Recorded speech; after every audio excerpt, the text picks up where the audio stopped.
পাহাড়ের মাঝখানে রয়েছি একেবারে। দেখতে পাচ্ছেন কি সুন্দর সুন্দর জঙ্গল, শুকনো একেবারে ঝরঝরে গাছ, গাছগুলো দাঁড়িয়ে রয়েছে, পাতাগুলো শুকনো কিন্তু গাছগুলো একেবারে টাটকা তাজা শুকনো গাছ। রাত্রেবেলায় কিন্তু এই পথ থেকে কোনো লোক চলে না বা এই পথে কোনো লোক থাকে না। আর এখান থেকে আমরা সোজা চলে যাব আর 2 কিলোমিটার পাহাড়ের উপরে উঠে জায়গাটা হচ্ছে লক্ষ্মণ ঝুলা, মানে লক্ষণের দোলনা। আর গাছগুলো দেখো আরেকবার, দুর্দান্ত অপরূপ। আর এই আমাদের গাড়ি দাঁড়িয়ে রয়েছে, অনেক কষ্ট লেগেছে এই গাড়ি পাহাড়ে তুলতে, অনেক সময় লেগেছে, প্রায় 3 ঘন্টার মতো সময় লেগেছে। আর এই যে গাছগুলো, পাহাড়ের জঙ্গলে উঠছি।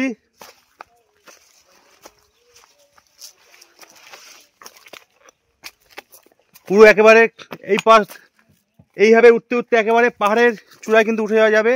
আর শুকনো গাছগুলো খুব দুর্দান্ত।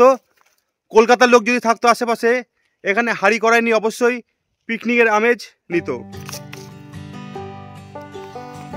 তো চলো এবার লক্ষ্মণ ঝুলা। ঢালু রাস্তায়ও, এই রাস্তা বেয়ে বেয়ে উপরে উঠতে হবে লক্ষ্মণ ঝুলা দেখতে।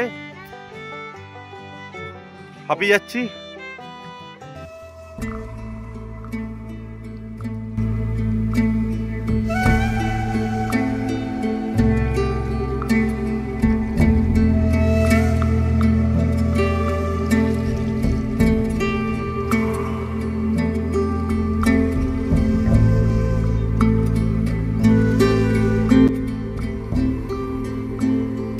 একদম পিছনে পাহাড়, আর এই পাহাড়ের গা ঘেঁষে উঠলাম লক্ষ্মণ ঝুলায়। প্রায় 200 সিঁড়ি উপরে, সরু রাস্তার মাঝখান থেকে আমরা উঠছি।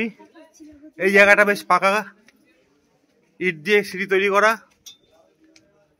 হাঁপিয়ে গেছি, ঠিকভাবে কথা বলতে পারছি না। আর এই যে লক্ষ্মণ ঝুলা টেম্পল। পাহাড়ে ঘোরার মজা যেমন আনন্দ আছে, সেরকম বেশ একটা কষ্টও আছে ওঠার জন্য। গোমাতা, এখানে গোমাতারা বসে আছেন। পাহাড়ের এতটা উঁচুতে কিছু গোমাতা দেখে খুবই ভালো লাগলো। আমরা তাদের কিছুটা শাকসবজি খাওয়ালাম। আপনারা রাজস্থান কিংবা মথুরা বৃন্দাবন ঘুরতে গেলে অবশ্যই এই জায়গাটা থেকে একবার ঘুরে আসবেন, খুব ভালো লাগবে। এই জায়গাটা সেই অর্থে সেরকম জনপ্রিয় নয়, অনেকেই চেনেন না। আপনারা গুগল ম্যাপ সার্চ করে অবশ্যই ঘুরে আসতে পারেন। রাজস্থানের কেদারনাথ, রাজস্থানের বদ্রীনাথ, লক্ষ্মণ ঝুলা, রাম ঝুলা, এগুলো কীভাবে আসবেন সেই সম্বন্ধে আমি ডিটেলস ভিডিও আমার চ্যানেলে আগামী দিনে দিতে চলেছি। সুতরাং চ্যানেলটি সাবস্ক্রাইব করে রাখুন। এইখানে কীভাবে আসবেন, কীরকম খরচ, সব তথ্য জানতে পারবেন। এখন দেখছেন লক্ষ্মণ ঝুলা, খুব সুন্দর জায়গা, আপনারা দেখেই বুঝতে পারছেন। মূল মন্দির শিব ঠাকুরের মন্দির, চলুন ভিতরে যাওয়া যাক।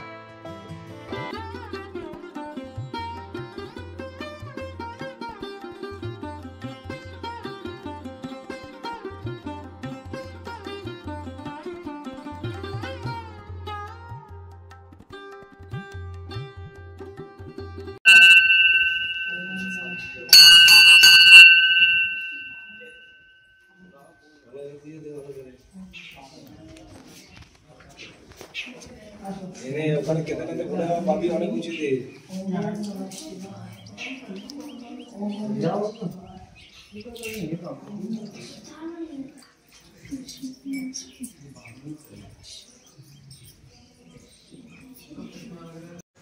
এত কষ্ট করে আসার পরে পুজো দিতে পেরে খুব ভালো লাগছে, মনটা শান্তিতে ভরে উঠেছে।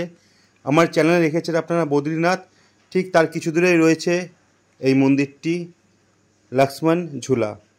আবারও বলছি, অনেকেই এই মন্দিরটা হয়তো জানবেন না। মথুরা বৃন্দাবন আসলে সেখানকার হোটেলে জিজ্ঞাসা করলে রাজস্থানের এই মন্দিরটি খোঁজ, সেখান থেকে আপনারা পেয়ে যাবেন।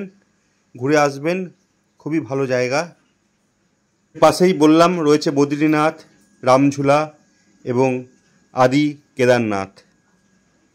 তাই সময় নিয়ে আসবেন, এক এক করে একদিনেই সব মন্দির ঘুরে যাবেন। দুধের লস্যি খাচ্ছি আমরা, রাজস্থানী লস্যি, চিনি কম, একটু তিখা বেশি, কিন্তু বেশ স্বাস্থ্যকর, ভালোই লাগলো। और ये बड़ा भाई हम लोग को खिला रहा है। और देखो এই পাহাড়ি এলাকায় উঠতে যতটাই কষ্ট, নামতে ঠিক ততটাই আনন্দ। একেবারে গড়গড়ি নেমে যাচ্ছি পাহাড় ছেড়ে। কেমন খেলি লস্যি? খুব ভালো। আমার মেয়ে বলছে খুব ভালো লস্যি খেয়েছে। একদম ফ্রিতে যত পারো লস্যি খাও, কিন্তু আমার খুব একটা ভালো লাগেনি। বেশ টক, মিষ্টি নেই এখানকার লস্যিতে, কারেন্ট মারছে।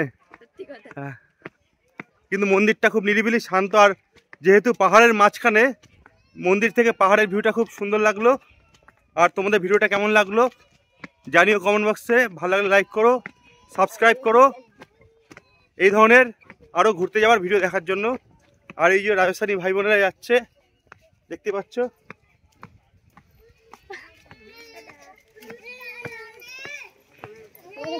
টাটা। পাহাড়ি রাস্তা ধরে বিদায় বন্ধুরা, আবার দেখা হবে অন্য কোনো সময় অন্য কোনো নতুন ভিডিও নিয়ে।